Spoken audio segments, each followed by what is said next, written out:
Şəki şəhərinə səfər çərçivəsində Leyla Əliyeva ilk olaraq 6 saylı uşaq evi sosial xidmət müəssisəsini ziyarət etdi.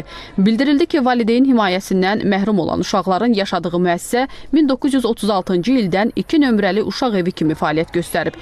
2018-ci ildən 1-ci vitse-prezident Mehriban Əliyevanın təşəbbüsü və rəhbərlik etdiyi Heydər Əliyev fondunun dəstəyi ilə müəssisənin yeni inşa olunan binası istifadəyə verilib. Burada uşaqlara sosial uyğunlaşmanın təmin olunması üçün sosial reabilitasiya tədbirləri həyata keçirilir və asudə vaxtlarının səmərəli təşkili məqsədi ilə müxtəlif xidmətlər göstərilir. Daha sonra uşaqlar bədii proqramla çıxış etdilər. Uşaqların əl işləri də maraqla qarşılandı. Leyla Əliyeva onlarla səmimi söhbət edərək xatirə fotosu çəkdirdi. Səfər çərçivəsində Leyla Əliyeva Şəki şəhərində İncəsənət Məktəbinin istifadəyə verilən yeni binası ilə də tanış oldu. 1938-ci ildə tikilən bina ötən müddət ərzində yararsız hala düşdüyündən Heydər Əliyev fondu tərəfindən yeni məktəb binası inşa edilib. 430 şagird yerli təhsil müəssisəsi 2 korpusdan ibarətdir. Məktəb zəruri mebel və avadanlıqlar, həmçinin əyani vəsaitlərlə təchiz edilib. Burada musiqi, nəzəriyyə, xor, fotoqrafiya, rəssamlıq, heykəltaraşlıq, akt zalları, kitabxana, müəllim və uşaqların istifadəsinə verilib. Tanışlıq çərçivəsində Leyla Əliyeva pianoda müxtəlif əsərlər ifa etdi.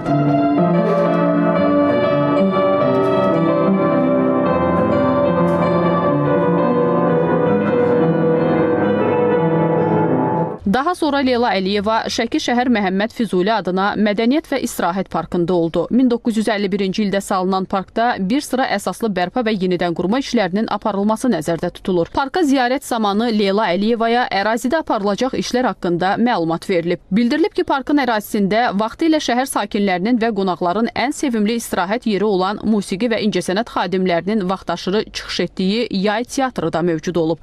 O da qeyd olunub ki, yay teatrının tamaşaçı yeri 1800 nəfərlik olub. Park ərazisində aparılan təmir işlərinin gedişində Azərbaycanın dahi şairi Məhəmməd Füzulinin büstü parkdan götürülərək bərpa olunub, yenidən parkın ərazisində qoyulub. Səfər zamanı Leyla Əliyeva Şəki Dövlət Dram Teatrında talassemiya xəstəliyindən dünyasını dəyişən 13 yaşlı Emilin xatirəsinə həsr olunan onlardan biri Emil adlı anım tədbirində də iştirak etdi.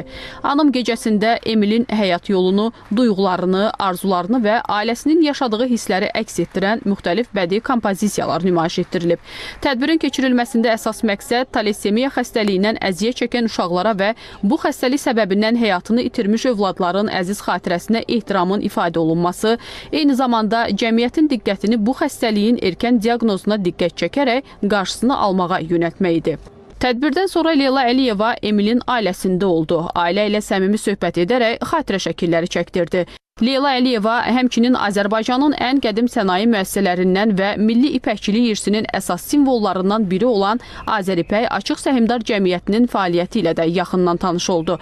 Müəssisənin fəaliyyəti haqqında ətraflı məlumat verildi. Qeyd olundu ki, Azəripək Açıq Səhmdar Cəmiyyətinin fəaliyyəti sayəsində Azərbaycanın 40-dan çox rayonunda minlərlə kümçü və fermer baramaçılıqla məşğul olur. Müəssisədə 400-dən artıq əməkdaş çalışır. Səfər çərçivəsində Leyla Əliyeva müəssisənin barama toxuculuq sexinə və UNESCO-nun qeyri-maddi mədəni irs üzrə siyahısına daxil edilən milli kəlağayı sənətinin yaşadıldığı emalatxanaya da baş çəkdi.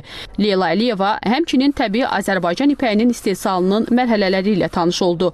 Leyla Əliyeva müəssisənin əməkdaşları ilə səmimi söhbət edərək onların peşəkarlığını və milli ipəkçilik ənənələrinin qorunması istiqamətində gördükləri işi yüksək qiymətləndirdi. Kollektivlə xatirə şəkilləri çəkdirildi. Sonda Leyla Əliyevaya kəlağayı hədiyyə olundu.